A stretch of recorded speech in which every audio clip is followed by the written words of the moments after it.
Bismillahirrahmanirrahim. Assalamualaikum warahmatullahi wabarakatuh. Sahabat seiman di luar sana, semoga kita sentiasa dirahmati Allah. Alhamdulillah, sehingga hari ini saya telah membuat 8 ya. Hari ini hari yang ke-8 saya buat, kalaulah dikatakan sebagai tazkirah pendek untuk kita sambil sama-sama mengambil manfaat daripadanya, insya-Allah. Kerana saya rasa lebih baik saya bagi numbering, kerana ada sahabat di luar sana yang WhatsApp saya yang mengatakan dah ada berapa kali tazkirah pendek ini, dan mungkin dia hanya dapat baru 2 atau 3 dan dia tercecer ya, tak dapat yang selebihnya. Jadi senang bila saya bagikan numbering, senang untuk saya cek nombor berapa yang mungkin sahabat belum dapat ya. Okey. So kalau yang lepas semalam siri yang ke-7, kita telah bercerita tentang solat duha, tata caranya, berapakah rakaat-rakaat, bilangan rakaatnya, dan tentang doa solat duha yang begitu famous selama ini ya, di masyarakat. So alhamdulillah kita dah tahu apa sebenarnya bacaan yang Rasulullah sallallahu alaihi wasallam membaca setelah baginda selesai melakukan solat duha. So saya harap sahabat seiman di luar sana boleh berlapang dada mengamalkan yang sunnah, apa yang sahih datang dari Nabi sallallahu alaihi wasallam. Dan pada siri yang lepas juga kita telah menceritakan tentang 4 rakaat solat sunat sebelum zuhur ya. Hari ini saya rasa kita teruskan saja kepada solat asar. Okey. Soalannya, adakah solat asar juga diiringi dengan solat-solat rawatib sama ada di awal atau sesudah solat asar? Dan saya rasa kebanyakan daripada kita selama ini pun kita menganggap bahawa tidak adanya solat-solat sunat rawatib muakkad yang mengiringi solat-solat asar ini sama ada di awal ataupun di akhir solat. Ya, tapi sebenarnya sunnah Nabi ada menceritakan kepada kita bahawasanya ada solat sunat yang mengiringi solat asar, iaitu 4 rakaat solat sunat rawatib. Tapi solat ini tidaklah ditekankan oleh Rasulullah sallallahu alaihi wasallam dalam pelaksanaannya ya. Baginda pernah melakukan solat sunat rawatib 4 rakaat sebelum solat asar ataupun hadis yang diriwayatkan oleh Saidina Ali. Saidina Ali menceritakan baginda juga pernah melakukan 2 rakaat solat sunat sebelum solat asar ya, dengan syarat solat itu mestilah dilakukan di awal waktu, iaitu di mana matahari masih meninggi lagi ya. Okey. Di sini saya bawakan hadis tentang solat sunat tersebut yang mana Rasulullah sallallahu alaihi wasallam mendirikan 4 rakaat solat sunat sebelum asar, iaitu daripada Abdullah bin Umar radhiyallahu anha katanya, Rasulullah sallallahu alaihi wasallam bersabda, Allah mengasihi seseorang yang melakukan solat sunat 4 rakaat sebelum asar. Ini adalah hadis riwayat daripada Ahmad dan Abu Daud. Hadis ini sahih menurut Al-Albani ya, di dalam Sunan Abu Daud. Jadi boleh kita lakukan 4 rakaat sebelum solat asar, dan boleh juga kita lakukan dengan 2 rakaat sahaja, seperti mana hadis yang diriwayatkan oleh Ali bin Abi Talib. Berdasarkan hadis ini ya, solat sunat ini iaitu yang kita lakukan sebelum solat asar, ini bukanlah amalan tetap Rasulullah sallallahu alaihi wasallam, namun ia tetap termasuk dalam amalan yang disunatkan. Jadi sebagaimana yang kita tahu, Imam An-Nawawi pernah mencoretkan di dalam bukunya, dia mengatakan bahawa adalah menjadi suatu yang sangat sifat terpuji bagi orang-orang yang mencintai sunnah Rasulullah sallallahu alaihi wasallam apabila sampai kepada pengetahuan kita satu-satu sunnah dari baginda Rasul, kita sebagai umat yang ijabah, yang menyahut seruan baginda, sekurang-kurangnya sekali dalam seumur hidup kita mengamalkanlah sunnah baginda itu. Ya, apatah lagi dalam waktu kita masih lagi di bawah perintah kawalan pergerakan ini, saya yakin dan percaya kita banyak masa. Jadi kita gunakanlah waktu ini setidak-tidaknya kita mengamalkan sunnah, di mana kita boleh melakukan 4 rakaat solat sunat sebelum asar, sama ada melakukannya dengan 2 salam ataupun dengan 2 rakaat sahaja sebelum kita mendirikan solat asar. Okey? Solat asar adalah satu-satu di antara solat yang sangat ditekankan, malahan di dalam Al-Quran. Allah berfirman dalam surah Al-Baqarah ayat 238, iaitu marhumnya Allah firman, peliharalah semua solatmu dan peliharalah solat wusta. Ulama mentafsirkan solat wusta ini adalah solat yang di tengah-tengah dan yang paling utama. Dan ada yang berpendapat bahawa yang dimaksudkan dengan solat wusta itu adalah solat asar. Ya? Okey. So, kita dah tahu betapa pentingnya solat asar, sehingga Allah mengingatkan kita keutamaan solat wusta di dalam Al-Quran. Sekarang kita pergi kepada bagaimanakah cara ataupun pelaksanaan solat asar itu sendiri. Apakah yang terbaik yang kita lakukan, yang mana solat asar ini sangat-sangat kita dituntut untuk melakukannya di awal waktu, ya. Jadi saya akan beritahu apakah kelebihan, apakah keutamaannya untuk kita melakukan solat asar ini di awal waktu. So kalau kita tengok waktu asar itu sendiri, ya, waktu asar adalah waktu di mana kebanyakan kita tu dah mula penat, dan kita menjadikan waktu petang itu sebagai waktu istirahat kita. Sepanjang hari kita bekerja dengan waktu tengah hari yang panjang, dalam kebanyakan masa lah, kalau kita di Malaysia ni merupakan hari-hari yang panas kalau tengah hari itu.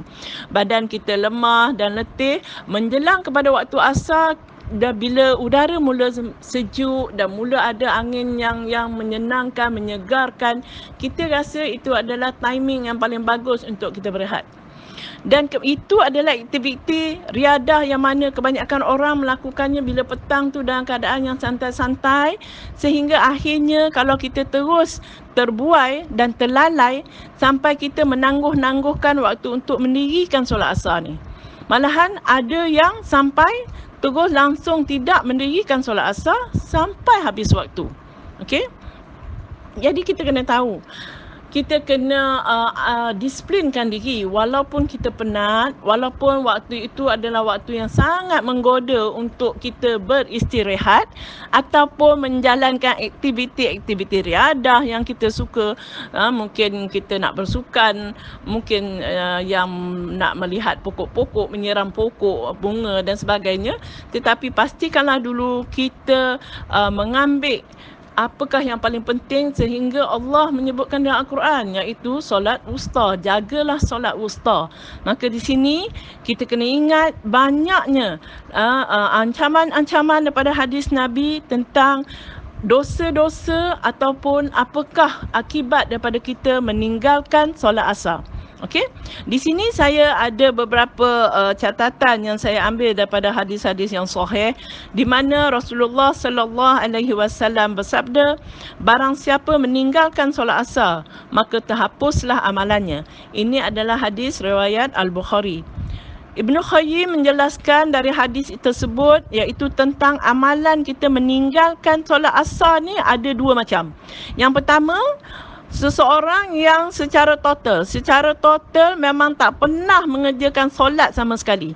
Ini menjadikan amal seseorang itu terbatal seluruhnya. So bayangkan kalau tiap-tiap hari dia tak solat asar, maknanya setiap hari amal ibadat dia yang lain, bersedekah di pagi hari contohnya, ataupun dia bangun pagi tadi solat subuh, solat zuhur, tapi bila sampai ke asar dia dah mula kolaps, dia mengambil mudah, melengah-lengah sehingga terkeluar waktu asar, maka amalan dia untuk hari itu terhapus. Jadi bayangkan jika dia merupakan orang yang total tidak solat selamanya, selama ini memang dia meninggalkan solat asar, bermakna amalan dia berhari-hari yang dia tidak solat itu, semua amalan itu terhapus, batal seluruhnya. Yang kedua adalah orang yang meninggalkan solat asar hanya pada hari tersebut sahaja. Ya, pada hari itu saja dia tertinggal, semalam dia solat, kemarin dia solat. Jadi hari yang dia tertinggal solat asar itu, ulama menyatakan bahawa maksud daripada hadis ini apabila Nabi mengatakan bahawa terhapuslah amalannya, itu bermakna pada hari yang dia meninggalkan solat asar itu, pada hari itulah amalan dia terbatal. Maknanya pada hari yang dia meninggalkan solat asar itu sahaja. So, jadi kita bayangkan betapa ruginya, ya. Dari pagi kita dah bangun subuh, kita mentaati kedua ibu bapa, melakukan amal soleh yang lain, tapi hanya kerana kita meninggalkan solat asar, akhirnya terbatal semua amalan kita pada hari itu. Ya. Jadi tolong memberikan perhatian yang khusus untuk solat asar.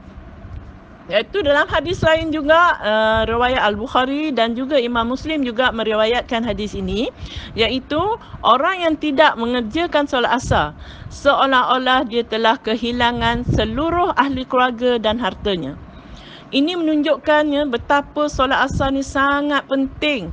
Kita tak akan terbayang macam mana sekiranya kita sampai kehilangan keseluruhan ahli keluarga, keseluruhan harta benda kita. Tapi macam itulah dahsyatnya perumpamaan yang Rasulullah sallallahu alaihi wasallam telah berikan kepada kita. Okey? Jadi di sini saya hendak menarik pula perhatian saudara seiman kita, bagaimana keutamaan. Apakah keutamaan untuk kita menjaga solat asar ni? Okey. Yang pertama, kenapa kita betul mesti menjaga dengan bersungguh-sungguh solat asar adalah amalan ini akan menghantarkan seseorang ke syurga. Rasulullah sallallahu alaihi wasallam mengatakan, barang siapa yang mengerjakan solat bardain, iaitu solat subuh dan solat asar, maka dia akan masuk syurga. Hadis riwayat Al-Bukhari dan Muslim. Ya, tidak ada keraguan lagi, ya, insya-Allah. Dan hadis yang kedua adalah Nabi mengatakan, barang siapa yang solat pada dua waktu dingin, iaitu subuh dan asar, dia akan masuk syurga. Ini juga riwayat daripada Al-Bukhari dan Muslim. Sudah tentu, ya, kuncinya adalah mendirikan solat asar dengan mematuhi semua syarat-syarat solat yang sepatutnya kita lakukan, bukan dengan keadaan tergesa-gesa, bukan dengan keadaan wuduk yang tidak sempurna. So, lakukanlah yang terbaik, semoga kita akan mendapat solat yang terbaik untuk kita persembahkan kepada Allah. Dan sekarang adalah, apakah keutamaan yang kedua? Kenapa kita mesti menjaga solat asar ni? Iaitu, apabila kita menjaga keutamaan solat asar, kita akan mendapat pahala 2 kali ganda dan kita tidak akan masuk neraka. Okey, ini adalah hadis daripada Abu Basra Al-Ghifari. Beliau mengkhabarkan, iaitu Rasulullah sallallahu alaihi wasallam telah solat, ya. Beliau bersolat bersama-sama baginda Rasul, dan beliau baginda mengatakan, iaitu sesungguhnya solat asar pernah diwajibkan ke atas umat sebelum kalian, tetapi mereka mensia-siakannya, sehingga barang siapa yang menjaga solat ini, maka baginya pahala 2 kali ganda. Ini adalah hadis riwayat Muslim. Rasulullah sallallahu alaihi wasallam juga bersabda, tidak akan masuk neraka sesiapa pun yang mengerjakan solat sebelum matahari terbit, iaitu solat subuh, dan solat sebelum matahari terbenam, iaitu solat asar. Dan ini juga adalah riwayat hadis daripada Imam Muslim. Maknanya, solat asar adalah solat yang pernah Allah mensyariatkan kepada umat yang terdahulu. Tetapi kerana mereka mensia-siakannya, maka kita umat Nabi Muhammad hari ini menegakkan, menerima syariat Allah ini, maka kita akan mendapat 2 kali ganda pahalanya. Dan sekarang adalah keutamaan yang ketiga. Kenapa kita mesti menjaga solat asar ni? Ya? Kerana solat asar adalah solat yang disaksikan oleh malaikat siang dan malaikat malam.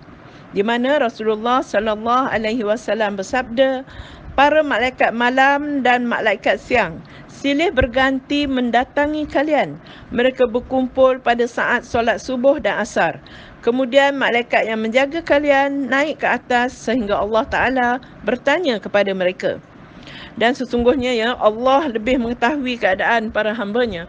Pertanyaan Allah ini bukanlah menunjukkan Allah tidak mengetahui. Wa'liyazubillah, Allah daripada sifat tercela.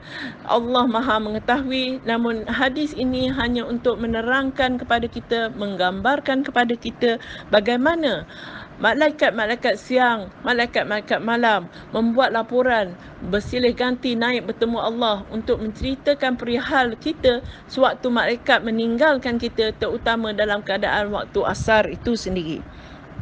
Maka jawab malaikat apabila Allah bertanya kepada mereka, dalam keadaan bagaimana kalian tinggalkan hamba-hambaku itu? Maka para malaikat menjawab, kami tinggalkan mereka dalam keadaan mereka sedang solat. Begitu juga saat kami mendatangi mereka, mereka sedang mendirikan solat. Hadis ini juga diriwayatkan oleh Al-Bukhari dan Muslim. Jadi, marilah kita sama-sama mendirikan solat asar di awal waktu. Semoga kita menjadi orang-orang yang malaikat membuat laporan kepada Allah, memberitahu kepada Allah Ta'ala bahawa si fulan dan si fulan sewaktu ditinggalkan oleh malaikat siang membawa laporan kepada Allah. Mudah-mudahan nama kita tersenarai menjadi orang-orang yang mendirikan solat asar di awal waktu. Jadi kita bayangkanlah bagaimana sekiranya nama kita dikabarkan kepada Allah. Sewaktu malaikat meninggalkan kita, kita dalam keadaan yang bersenang lenang, keadaan yang mensia-siakan waktu, keadaan yang mengikut hawa nafsu kita, melakukan riadah-riadah yang bukannya tidak baik, tetapi kita mengutamakan itu, padahal waktu solat asar di awal waktu itu adalah waktu di mana malaikat mengantar laporan kepada Allah. Seharusnya kita memandang berat perkara ini. Solatlah di awal waktu. Saya menyeru diri saya, mengingatkan diri saya sendiri dan sahabat seiman di luar sana. Berikanlah prioriti keutamaan solat asar di awal-awal waktu. Kemudian barulah kita buat apa-apa saja aktiviti-aktiviti yang kita rasa kita nak lakukan di waktu petang, ya, sebagai aktiviti santai kita. Kemudian, apakah lagi keutamaan yang mesti kita lakukan?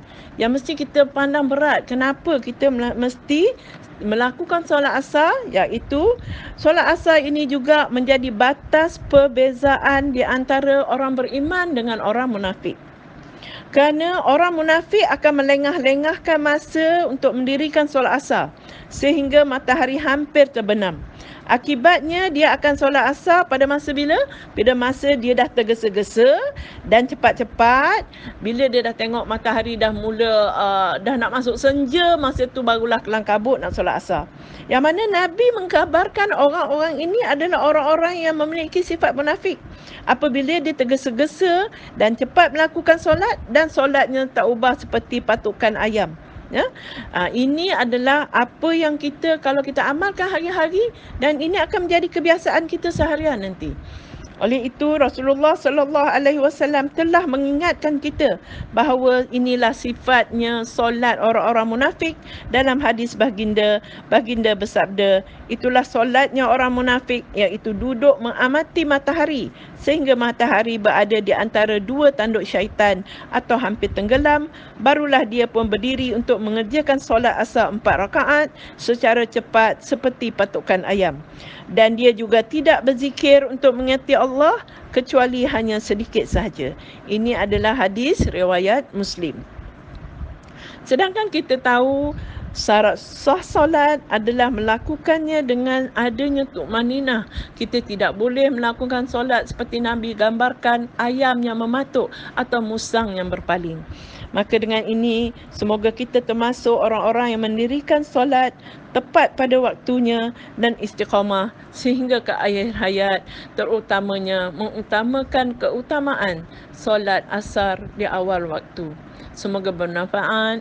Assalamualaikum warahmatullahi wabarakatuh. Subhanakallahumma wa bihamdika asyhadu an la ilaha illa anta astaghfiruka wa atubu ilaik.